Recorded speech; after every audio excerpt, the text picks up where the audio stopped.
Welcome to the ambition of study live. शुरू करते हैं राजस्थान सीईटी 2026 की जो पीवाईक्यू सीरीज चल रही है आपकी राजस्थान कला और संस्कृति की, उसका पार्ट 3। तो हमने लगभग 75 क्वेश्चन तक सोल्व कर लिया है। उसके बाद हम आगे क्वेश्चन देखते हैं ना। तो 76 क्वेश्चन से साथ शुरू करते हैं आज का ये पार्ट।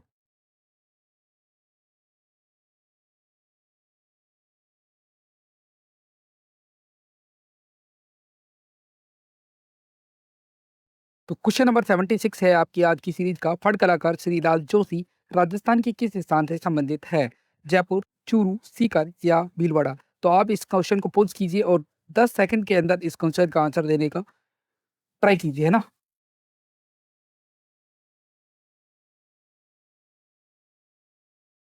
तो इस क्वेश्चन का आंसर हो जाएगा आपका भीलवाड़ा।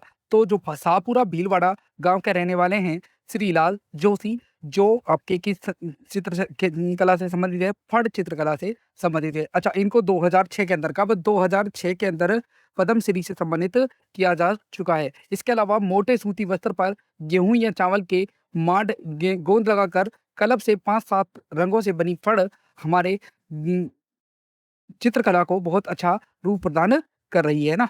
इसके अलावा आपको याद रखना है ये क्वेश्चन। अब हम बात कर रहे हैं नेक्स्ट क्वेश्चन की, 77 नंबर, है ना। मांगीलाल मिस्त्री का संबंध किस कला से है? पूंगी, श्रावण हत्था, शहनाई या कावड़? तो किससे भाई? कावड़ से, है ना। तो ये आपको याद रख लेनी है। कावड़ चित्रशैली कावड़ एक चित्तौड़गढ़ के बस्सी कौन से गांव से संबंधित है? बस्सी चित्तौड़गढ़। कौन सा है भाई? बस्सी चित्तौड़गढ़ की फेमस है। और इसके जादूगर कहलाते हैं, क्या कहलाते हैं भाई? क्या कहलाते हैं भाई? मांगीलाल मिस्त्री, है ना। और कावड़ क्या होती है? एक मंदिर रोमा कास्ट कलाकृति होती है जिसे बेवाण क्या कहते हैं भाई? बेवाण, है ना।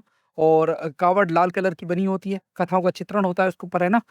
ये क्वेश्चन आपका हो गया 77 नंबर। 78वां क्वेश्चन देखिए।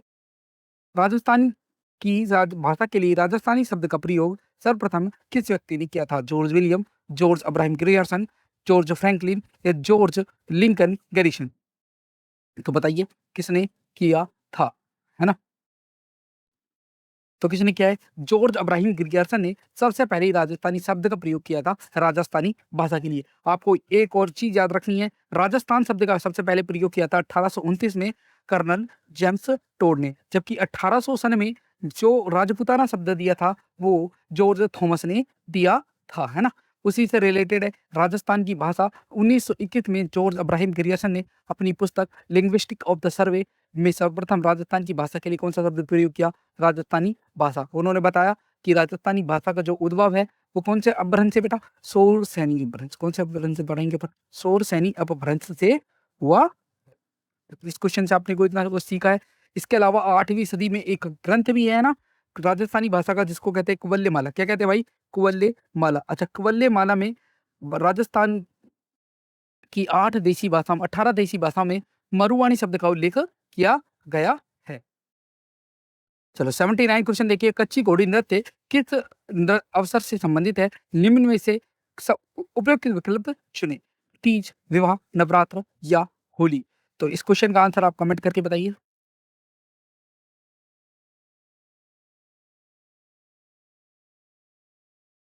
हाँ, तो कच्ची घोड़ी नृत्य कब किया जाता है? विवाह के अवसरों पर। कब करते हैं भाई? विवाह के अवसरों पर हम कौन सा नृत्य करते हैं? कच्ची घोड़ी। अतः शेखावटी क्षेत्र में, यानी कि लगभग लगभग आपका याद रख लेना, सीकर, झुंझुनू, इसके अलावा डीडवाना कुचामन पर्वत क्षेत्रों में विवाह के अवसर पर कच्ची घोड़ी नृत्य किया जाता है। नृतक दूल्हे का भेष बनाकर बांस की घोड़ियां कमर में बांधकर और तलवार पर और हाथ में तलवार लेकर घोड़ी को नचाते हुए एक डांस करता है, जिसको कहते हैं कच्ची घोड़ी नृत्य, है ना। अच्छा, प्रमुख वाद्य यंत्र इसमें कौन कौन से बजाए जाते हैं? ढोल। क्या बजाया जाता है? ढोल और झांझ। क्या बजाए जाते हैं? ढोल और झांझ, है ना।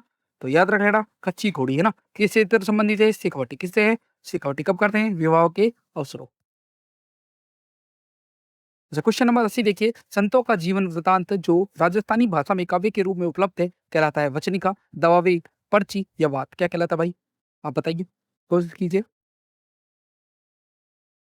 तो इस क्वेश्चन का आंसर हो जाएगा आपका पर्ची। क्या हो जाएगा? पर्ची, है ना। पर्ची एक रचना रचना है, काव्य रचना है, जिसके अंदर हम संत और महात्माओं का जीवन परिचय जानते हैं ना।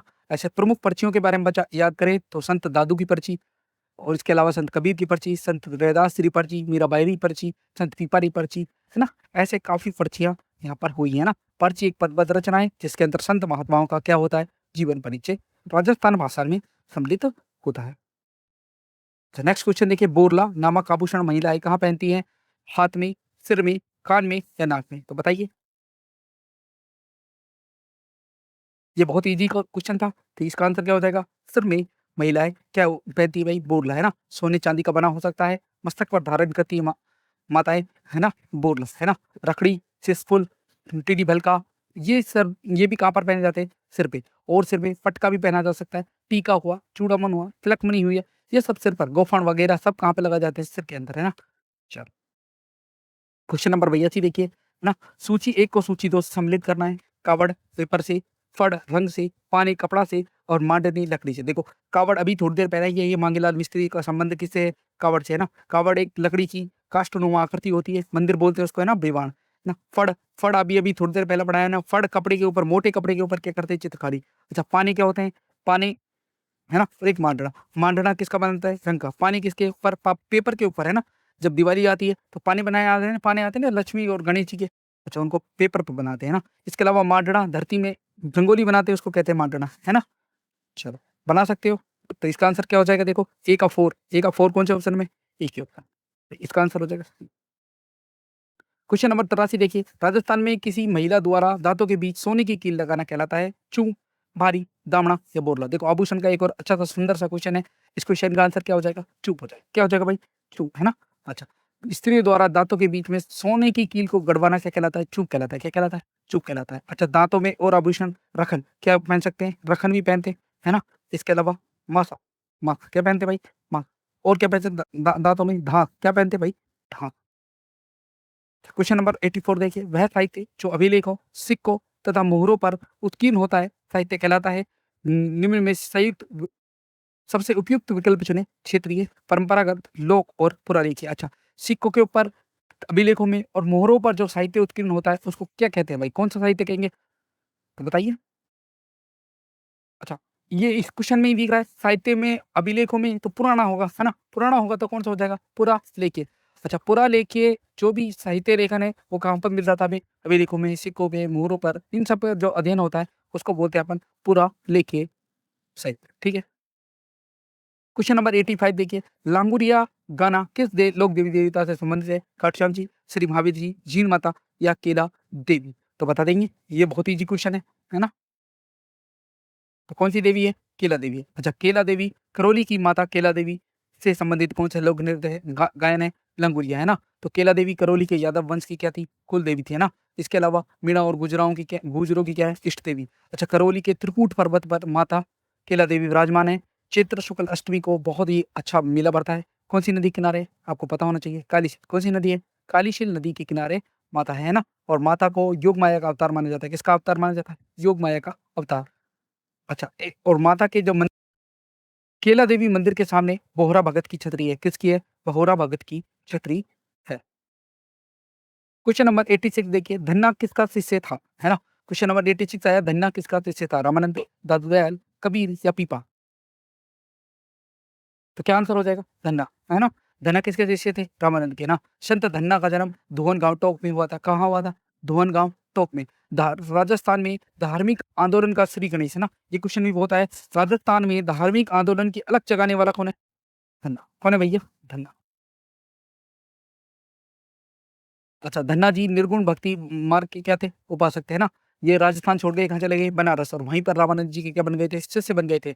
अच्छा, इन्होंने अपनी इनके जो जीवन परिचय, उसको धन्नारी पर्ची कहते हैं। क्या कहलाते हैं? धन्नारी भक्ति। अच्छा, भक्तमाल की टीका, प्रियदास ने जीवन में धन्ना के जीवन की अनेक चमत्कारिक घटनाओं का क्या करना देखने को मिलता है? वर्णन, है ना? जैसे बिना बीज के बोए खेत में अच्छी फसल होना, ये धन्ना के जीवन की एक अच्छी घटना थी, है ना? ऐसा बताते हैं कि भगवान कृष्ण खुद आकर धन्ना के खेत में क्या बो के गए थे? धान बो के गए थे, ठीक है? अच्छा, क्वेश्चन नंबर 87 देखिए, निम्न में से कौन सी रचना जाम्बोजी द्वारा लिखित है ना? अमावस्या और फागुन, अलख निरंजन, मुकाम या विष्णोई धर्म प्रकार? तो बताइए कौन सी है? विष्णोई धर्म प्रकार। तो विष्णोई संप्रदाय के प्रवर्तक जाम्बोजी महाराज। कौन से महाराज? जाम्बोजी महाराज का जन्म आप सबको सर्वविदित है, पीपलसर नागौर में। कहाँ पर हुआ? पीपलसर नागौर में, है ना? कब हुआ था? कृष्ण जन्माष्टमी के दिन। माता कौन है? माता इनकी हंसा देवी थी। पिताजी कौन थे? लोहरची पवार। कौन थे भाई? लोहरची परिवार। इन्हें वैज्ञानिक पर्यावरण वैज्ञानिक भी माना जाता है। अच्छा, पर्यावरण प्रणेता भी माना जाता है। विष्णु का अवतार माना जाता है। गूंगा बहरा भी माना जाता है। अच्छा, इनके गुरु कौन थे? गोरखनाथ। कौन थे भाई? गोरखनाथ, है ना। अच्छा, जाम्बोजी महाराज की किताबों के नाम पता है, याद रखना आपको। जंब संहिता कौन सी किताब है? एक तो जंब संहिता है, विष्णु धर्म प्रकाश है, जंब सागर है, और सागर सत्तावली है ना, सागर सत्तावली। अच्छा, मुकाम नाम की जगह पर जाम्बोजी ने क्या करा था? अपने जाम्बोजी को समाधि दिलाई गई थी मुकाम नाम की जगह, मुकाम तालबा, है ना, बीकानेर में पड़ती है। इसके अलावा लालासर गांव बीकानेर में ही जाम्बोजी का किया है निर्माण स्थली है। क्या है भाई? निर्माण स्थली। अच्छा, विष्णोई धर्म के लिए कितने नियम बनाए? 29। कितने नियम बनाए थे? 29 नियम बनाए थे, है ना। अच्छा, जाम्बोजी का जो उपदेश स्थल है उनको क्या जाता है? साथी। क्या कहता है? साथी, है ना। और विष्णोई धर्म, जो विष्णोई संप्रदाय है, उसमें अगर कोई व्यक्ति दीक्षित होगा, यानी कि कोई बच्चे दीक्षा धारण करेगा, उसको एक जल देते हैं, उसको कहते हैं पहाल। क्या कहते हैं भाई? पहाल, है ना। अभिमंत्रित जल को क्या कहा जाता है भाई? पहाल कहा जाता है। अच्छा, ये जाम्बोजी महाराज से रिलेटेड सारी जानकारी थी आपको। बहुत सारी जानकारी मैंने दे दी है। अच्छा, दादू दयाल का जन्म कहाँ हुआ? कोटा में, अहमदाबाद में, नागौर में, बीकानेर में। नेक्स्ट क्वेश्चन आपका 88 नंबर का, तो बताने की कोशिश करें तो जरूर।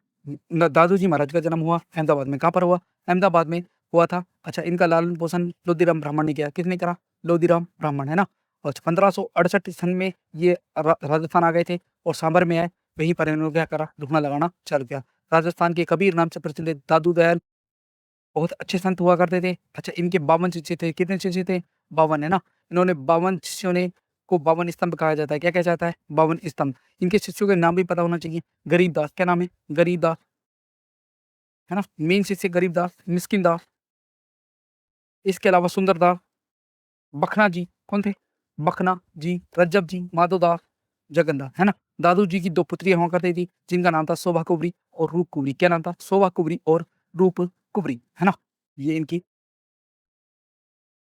क्वेश्चन नंबर 89 देखिए, सीकर का कौन सा स्थान गोटा उद्योग के लिए प्रसिद्ध है? नीचवा, खंडेला, खूड़ या पिपराली। कौन सा स्थान प्रसिद्ध है भाई? तो वो आपका खंडेला। कौन सा स्थान है भाई? खंडेला, है ना। खंडेला, सीकर और विनायक केकड़ी, 2 ऐसे स्थान है राजस्थान में जो गोटा उद्योग के लिए फेमस है। अच्छा, गोटा क्या होता है? चमकीली बेल और पत्ती का कार्य, है ना।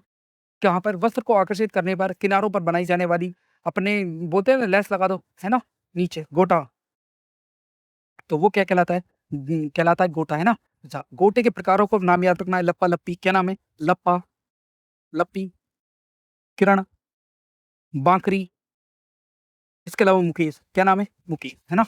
ये आपको याद रखनी है। क्वेश्चन नंबर 90 देखिए, निम्न में से किस किसे राजस्थान के प्राचीनतम संग्रहालय के रूप में जाना जाता है? Albert hall, crystal gallery, Ahar या अम्रपाली। तो किसे कहा जाता है? अल्बर्ट हॉल को राजस्थान का प्राचीनतम संग्रहालय माना जाता है। तो अल्बर्ट हॉल कहाँ पर स्थित है? रामनिवास बाग जयपुर के अंदर है। रामनिवास बाग जयपुर के अंदर अल्बर्ट हॉल स्थित है।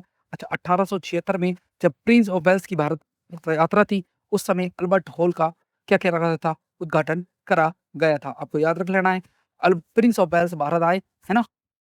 कहाँ पर आए? जयपुर आए, और उन्होंने क्या बनाया? अल्बर्ट हॉल की नींव रखी थी। और इसके जो डिजाइनर है वो कौन है? Swinton Jacob. कौन है भाई? स्विंटन जैकब, है ना। अच्छा, आप याद रखना है, मिस्र की मम्मी भी कहाँ पर रखी हुई है? अल्बर्ट हॉल के अंदर। अच्छा, आहड़ कहाँ पर है? उदयपुर। कहाँ पर है? उदयपुर के अंदर आहड़ एक सभ्यता है ना। आहड़ संग्रहालय भी है ना। अच्छा, क्वेश्चन नंबर 91 देखिए, राजस्थान का मीनू खजुराहो किस मंदिर को कहा जाता है? तो कौन से मंदिर को कहते हैं? रानी भट्टानी मंदिर को, श्री नाकोड़ा जैन मंदिर को, रामदेवरा भंडा मंदिर को, या पर किराड़ू के जैन मंदिर को। तो आपको याद रख लेना है, रामगढ़ के जो भंडदेवरा मंदिर हैं उनको राजस्थान का क्या कहते हैं? मिनी खजुराहो। अच्छा, राजस्थान का खजुराहो किराड़ू के जैन मंदिर, किराड़ू के मंदिरों को कहा जाता है। अच्छा, इनमें से भी किराड़ू के सोमेश्वर मंदिर को राजस्थान का खजुराहो कहते हैं। कहाँ पर है? बाड़मेर जिले के अंदर। अच्छा, इसी प्रकार श्री नाकोड़ा जी मंदिर मेवानगर नाम की पंचायत पड़ती है बालोतरा में, वहां पर आपका कौन सा पड़ता है? नाकोड़ा मंदिर। रानी भट्टानी मंदिर जसोल, जसोल नाम की जगह भी कहाँ पे है? बालोतरा। पहले बाड़मेर जिले में आते थे दोनों, अब कहाँ पर आ रहे हैं? बालोतरा। नेक्स्ट क्वेश्चन देखिए, कौन सी बोली चूरू, झुंझुनू, हनुमानगढ़, सूरतगढ़ और गंगानगर क्षेत्र में बोली जाती है? शेखावटी, मारवाड़ी, मालवी या फिर मेवाड़ी। तो बताइए, कोशिश कीजिए। देखो, चूरू और झुंझुनू का नाम आते ही आपके एक लैंग्वेज दिमाग में बैठ जाती होनी आनी चाहिए, वो है आपकी शेखावटी। कौन सी है? शेखावटी। ऐसे शेखावटी, है ना। तो सीकर, चूरू, झुंझुनू के अंदर कौन सी लैंग्वेज बोलते हैं अपना? शेखावटी। मारवाड़ी, जोधपुर मारवाड़ आसपास क्षेत्र को क्या बोलते हैं?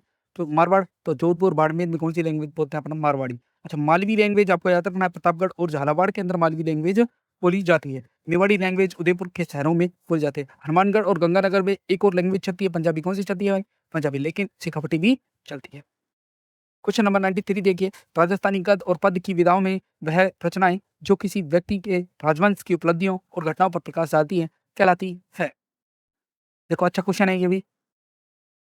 तो प्रकाश, विगत, वैली और वचनिका क्या कहलाती है भाई? है ना, वचनिका क्या कहलाती है बेटा? वचनिका। संस्कृत के वचन शब्द से क्या बना है? वचनिका। अच्छा, वचनिका एक तुकांत गद्य पद दोनों रचना है जिसके अंतर्गत हम क्या करते हैं? जिसके अंतर्गत हम किसी भी राजवंश की उपलब्धियों की का अध्ययन करते हैं, है ना। अच्छा, इंपॉर्टेंट वचनिका आपको याद रखना है। सिद्धार्थ गार्डन ने एक किताब लिखी थी जिसका नाम है अचलदास खिचड़ी वचनिका। क्या नाम था? अचलदास खिचड़ी वचनिका, है ना। 94, गीदड़ नृत्य का संबंध राजस्थान के किस क्षेत्र से है? निम्न में से सबसे उपयुक्त विकल्प चुने। मारवाड़, शेखावटी, बाड़मेर या मेवाड़। तो कौन से संबंध से है? ये आपको सबको पता है। शेखावटी किससे है? शेखावटी से संबंधित है। होली के दिनों में शेखावटी क्षेत्र में एक नृत्य कर जाता है जिसको कहते हैं भाई गीदड़ नृत्य, है ना। गीदड़ नृत्य। अच्छा, इस गीदड़ नृत्य के अंदर आपको याद रख लेना है, सबसे ज्यादा जो वाद्य यंत्र बजाया जाता है उसको कहते हैं नगाड़ा। क्या बजाता है? नगाड़ा, है ना। इसके अलावा ढोल, ढप ढप भी बजाते हैं। क्या बजाते हैं? ढप भी बजाते हैं। अच्छा, ये पुरुष प्रधान नृत्य कैसा है? पुरुष प्रधान नृत्य है। और महिलाओं को वस्त्र धारण करते हैं जो पुरुष, उनको कहते हैं गणगौर। क्या कहते हैं बेटा? गणगौर। क्वेश्चन नंबर 95 देखिए, निम्नलिखित में से कौन निर्गुण उपासना का अनुयायी था? निम्न में से सबसे उपयुक्त विकल्प चुने। दादू दयाल, रतनदास जी, रामचरण जी या मीरा बाई। तो निर्गुण संत कौन रहे हैं राजस्थान के? वो रहे हैं आपके दादू दयाल। कौन रहे हैं? दादू दयाल।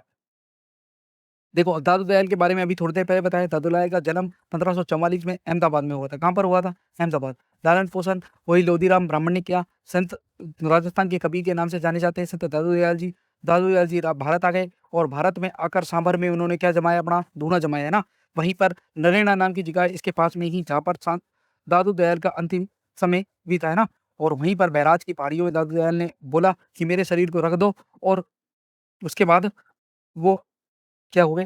अपना देह त्याग दिया उन्होंने, ठीक है। इनके 52 शिष्य हुआ करते थे। इनके शिष्य भी थोड़ी देर पहले ही बताए हैं। 96 नंबर क्वेश्चन देखिए, सूची 1 को सूची 2 से सम्मिलित कीजिए। देखिए, आप क्वेश्चन को करने की कोशिश जरूर करें। गणेश्वर करौली, केला देवी टोंग, छिन्न माता डूंगरपुर या डिग्गी कल्याण जी सीकर। आपको एक भी आता है केला देवी करौली, कहाँ पर है केला देवी करौली? तो बी में ऑप्शन नंबर 1 ही आएगा।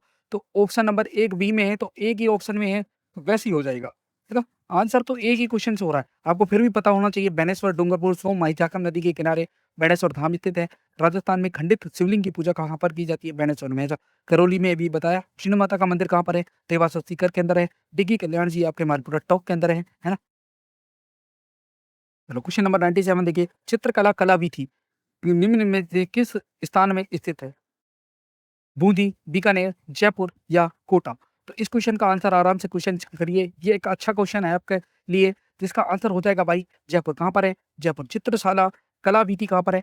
जयपुर के अंदर है। इसके अलावा आपको याद रखना है, प्रोग्रेसिव आर्टिस्टिक ग्रुप कलाव्रत, कला वीथी, राजस्थान कला केंद्र और आयाम कला व संस्कृति संस्थान जयपुर के अंदर जो भी आपकी चित्रकारी से संबंधित संस्थाएं हैं उनका नाम है, आपको याद रखना है, कलाव्रत। इसके अलावा कला वीथी, इसके अलावा प्रोग्रेसिव आर्टिस्टिक ग्रुप, राजस्थान कला केंद्र, इसके अलावा आयाम कला संस्कृति संस्थान। ये आपके कहाँ पड़ते हैं? जयपुर के अंदर पड़ती है। अच्छा, एक आप इसमें ऑप्शन दे रखा है बूंदी। बूंदी में भी आपको चित्रशाला याद रखनी है। कौन सी याद रखनी है? चित्रशाला, है ना। उमेश सिंह ने बनाई थी चित्रशाला। अच्छा, इसके अलावा आपको जोधपुर में धोरा कला संस्थान याद रखना है। अजमेर के अंदर आकार और अलंकृति याद रखनी है। अच्छा, बूंदी के अंदर आपको कलम कलम नामक एक संस्थान और याद रखना है, कलम। इसके अलावा कोटा, कोटा में आपको रंगबोध, कौन सा याद रखना है? रंगबोध, है ना। मैं ऑप्शन लिख देता हूँ यहाँ पर, रंगबोध। कोटा में कौन सा याद रखना है आपको? रंगबोध। इसके अलावा आपको याद रखना है टमगन 28 और पश्चिम क्षेत्र सांस्कृतिक केंद्र, ये कहाँ पर है? उदयपुर में। बीकानेर के अंदर आदर्श लोक भी याद रखनी है। अंकन आपको याद रखनी है भीलवाड़ा के अंदर। और मयूर आपको याद रखनी है। मयूर, एक मयूर भी है ना, मयूर चित्रकारी संस्थान है, वो आपका टोंक में है। कहाँ पर है? टोंक, है ना। क्वेश्चन नंबर 98, क्वेश्चन नंबर देखिए, सूची 1 को सूची 2 से मिलाइए। इसमें आपको एक साइड बोली दे रखी है, दूसरी साइड क्षेत्र दे रखे। हाड़ौती दे रखी है, जोधपुर जैसलमेर। ब्रज भाषा दे रखी है आपको, सीकर झुंझुनू। मारवाड़ी भाषा भरतपुर करौली। शेखावटी झालवाड़ बारा। तो इसमें हड़ौती आपको पता लग रहा है झालावाड़ बारा, तो ए का 4 ऑप्शन कौन से में? तो सी में। तो इस क्वेश्चन को अपन डायरेक्ट कर सकते हैं ना, ब्रजभाषा कहाँ बोलते हैं? भरतपुर करौली में। मारवाड़ी कहाँ बोलते हैं? जोधपुर जैसलमेर में। शेखावाटी कहाँ बोलेंगे आपको? सीकर झुंझुनू में, है ना। तो ये 98वां क्वेश्चन बहुत ईजी सा था। अच्छा, 99 नंबर क्वेश्चन देखिए, पिछवाई पेंटिंग किस कला विद्यालय से संबंधित है? तो किशनगढ़, नाथद्वारा, बूंदी या कोटा, तो कौन सी शैली से संबंधित है? तो आपको पता है ये आपका पिछवाई नाथद्वारा से संबंधित है। कौन सी नाथद्वारा शैली से संबंधित? अच्छा, नाथद्वारा शैली के जो आपके इंपॉर्टेंट चित्रकार हैं वो आपको याद रखने हैं, इससे आपके क्वेश्चन बनने के ज्यादा चांसेस है। इसमें आपके 2 महिला चित्रकार, क्या नाम है? कमला और इलायची। क्या नाम है? कमला और इलायची हैं। बाबा रामचंद्र नारायण, चतुर्भुज, चंपालाल, घासीराम और तुलसीराम, ये सब कौन है? ये नाथद्वारा शैली के प्रमुख चित्रकार है। नाथद्वारा चित्र शैली में कृष्ण चरित्र की बहुलता देखने को मिलती है।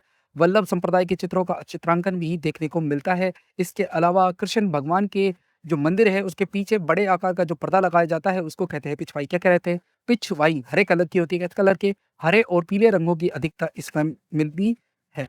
अच्छा, क्वेश्चन नंबर 100 नंबर देख लीजिए। क्वेश्चन वो है आपका, सूची 1 को सूची 2 से मिलाइए। अच्छा, इसमें एक साइड मेले लिख रहे हैं और दूसरी साइड स्थान लिख रहे हैं। तो करनी माता, श्री महावीर जी, कपिल मुनि और कल्याण जी। देखो, करनी माता का देशनोक कहाँ पर है? आपको पता होना चाहिए देशनोक कहाँ पर है। देशनोक ए का 3 ऑप्शन है, एक ही ऑप्शन में दे रखा है तो वैसे ही हो जाएगा। इसके अलावा महावीर जी का आपको याद रखना है हिंडोन सिटी करौली, कपिल मुनि कोलायत बीकानेर, कल्याण जी का मेला वही डिग्गी कल्याणपुरा, डिग्गी कल्याणपुर मालपुरा टो। ठीक है, मिला लोगे। क्वेश्चन नंबर 101 नंबर देखिए, ढोल नृत्य का संबंध राजस्थान के किस क्षेत्र से है? ये क्वेश्चन बहुत अच्छा है। जालोर, प्रतापगढ़, सीकर या जयपुर। तो क्वेश्चन नंबर, ढोल नृत्य का संबंध राजस्थान के किस जिले से? जालोर। किस जिले से भाई? जालोर जिले से ढोल नृत्य का संबंध है। अच्छा, ढोल नृत्य जालोर का प्रसिद्ध नृत्य है। कौन सी? सरगड़ा और ढोली जाति इनका विवाह के अवसर पर क्या करती है? यूज करती है। इसके अलावा थाखड़ा शैली में ये नृत्य किया जाता है। इस नृत्य को प्रकाश में लाने का श्रेय किसको दिया जाता है? जय नारायण व्यास को। किसको दिया जाता है बेटा? जय नारायण व्यास को दिया जाता है। क्वेश्चन नंबर 102 देखिए, बूंदी में कजली तीज का त्योहार किस माह में मनाया जाता है? भाद्रपद माह, फाल्गुन माह, चित्र माह और श्रावण माह। तो श्रावण माह में आपके राजस्थान में त्योहारों की शुरुआत होती है। श्रावण माह में तो हम बनाते हैं श्रावणी तीज। कौन सी तीज? श्रावणी तीज, जिसको कहते हैं छोटी तीज। अच्छा, ऐसे ही बड़ी तीज भाद्रपद माह में बनाते हैं। भाद्रपद माह की, है ना, कृष्ण पक्ष की तृतीया को एक त्योहार मनाया जाता है जिसको कहते हैं कजली तीज। बूंदी में ये त्योहार स्पेशली रूप से मनाया जाता है। बूंदी की कजली तीज फेमस है ना।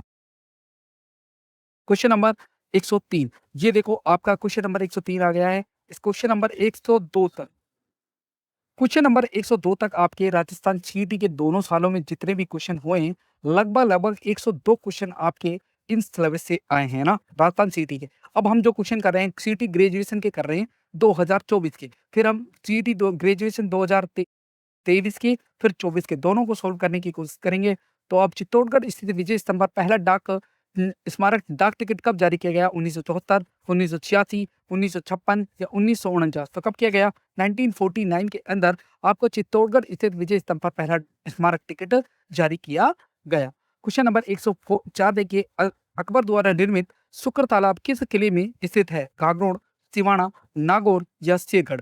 तो 1570 में अकबर ने लगाया था नागौर दरबार। कहाँ पर लगाया था? नागौर दरबार, है ना। उस नागौर दरबार के समय ही अकबर ने शुक्र ताला बनाया। किस किले में? नागौर के किले के अंदर। क्वेश्चन नंबर 105 देखिए, मलिक शाह की दरगाह राजस्थान के किस शहर में स्थित है? जालोर, झालावाड़, राजसमंद या बारा। तो कहां पर स्थित है? जालोर के अंदर मलिक शाह की दरगाह स्थित है। तो ये आपके 105 क्वेश्चन हो गए हैं। अब अपन नेक्स्ट वीडियो के अंदर 106 से लेके लगभग लगभग 140 तक के क्वेश्चनों को चेक करेंगे और लगभग लगभग सीईटी के स्नातक में जो भी क्वेश्चन आए हैं, यानी कि ग्रेजुएट सिलेक्शन 2023 के अंदर जितने भी क्वेश्चन आए हैं उनको सोल्व करने की कोशिश करेंगे। उसके बाद सीईटी 2024 के क्वेश्चनों को देखेंगे। लगभग लगभग अपन को 200 क्वेश्चन अपन को सीईटी के देखने हैं, फिर अपन 2026 के प्रीवियस ईयर देखेंगे, फिर 2025 के प्रीवियस ईयर। इतना अपन सीईटी सीटी के पेपर तक जरूर कवर कर देंगे। तब तक के लिए मिलते हैं अपन नेक्स्ट वीडियो में। लाइक करें, सब्सक्राइब करें चैनल को। धन्यवाद।